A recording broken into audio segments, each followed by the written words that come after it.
I think the other thing that made me really be aware of from based on this experience was that like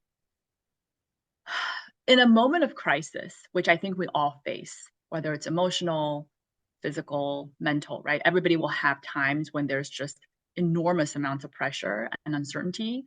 I always default back to that one time when I was standing there and watching everybody really just freak out, right? I mean, we're teenagers. There were girls that were just like collapsing and being hugged by their boyfriends. And I remember just being very calm and being kind of like, look, if something were to happen, at least we're all in this together. And Mhm. so for me, the quieting moment or the stillness of that experience wasn't so much like how much you should value life, which obviously I think most people took out of like, hey, life is stochastic. You have to be appreciative of all these opportunities.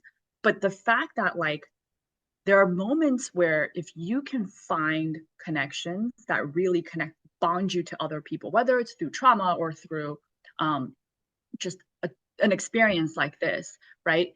That people are not fundamentally alone. And I think that that's something, as modernity kind of strikes civilization, there's a lot of talk about deeper connections and whether Mhm. you feel alone, whether you're alone in what you're going through. But when you go into real crisis mode, people are looking around at other people to be like, we are a collective.